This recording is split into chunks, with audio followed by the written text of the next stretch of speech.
Israeli सेना इस वक्त दो मोर्चे पर भीषण जंग लड़ रही है। एक तरफ हमास के लड़ाकों का सफाया कर रही है, तो वहीं दूसरी तरफ लेबनान में घुसकर हिजबुल्लाह लड़ाकों को चुन चुन कर मार रही है, उनका खात्मा कर रही है। इजरायल ने महज 24 घंटे के अंदर हिजबुल्लाह के वरिष्ठ सांसद के बेटे को हवाई हमले में मार डाला।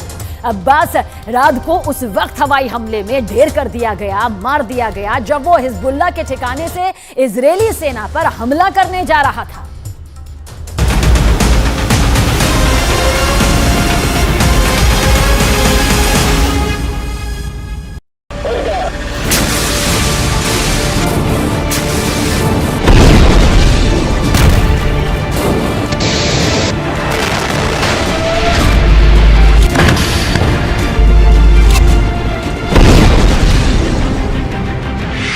खून से लथपथ हिजबुल्लाह इजराइल ने घुसकर मारा।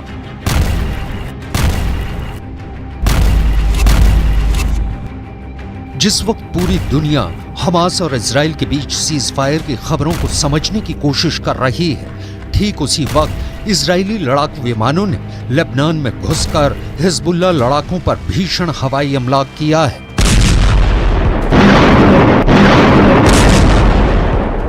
20 से 25 लड़ाकू विमानों ने हिजबुल्लाह के उन ठिकानों पर सटीक हमला किया है जहां से पिछले 24 घंटे में उत्तरी इजराइल पर हमले हो रहे थे।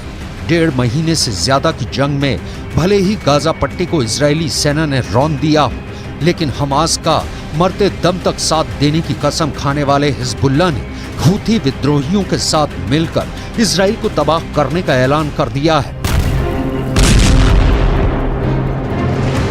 लेकिन वहीं दूसरी तरफ इजराइल की स्पेशल फोर्स और घातक हवाई लड़ाकों ने लेबनान बॉर्डर पर हिजबुल्लाह की रीढ़ तोड़ना शुरू कर दी है। अब आप ये जान लीजिए कि पिछले 24 घंटे में इजरायली वायुसेना ने हिजबुल्लाह लड़ाकों को कितना नुकसान पहुंचाया है।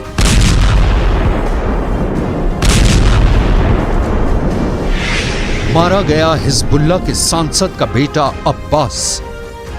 इजरायली सेना ने लेबनान के विद्रोही गुट हिजबुल्लाह पर अपने हमले बेहद तेज कर दिए हैं। ईरान समर्थित हिजबुल्लाह का दावा है कि 22 नवंबर को इजरायली हमले में उसके 5 लड़ाके मारे गए हैं। इनमें हिजबुल्लाह के वरिष्ठ सांसद का बेटा भी शामिल है।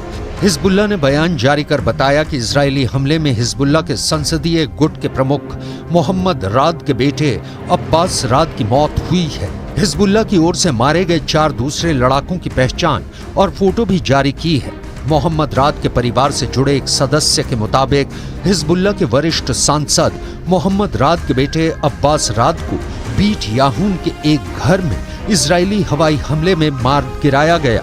इस हमले के दौरान कई लड़ाकों की दक्षिण लेबनान के बीट याहून में एक घर पर मौत हुई। हिजबुल्लाह के संसदीय गुट के प्रमुख मोहम्मद राद के बेटे अब्बास राद का मारा जाना हिजबुल्लाह के लिए बहुत बड़ा नुकसान माना जा रहा है।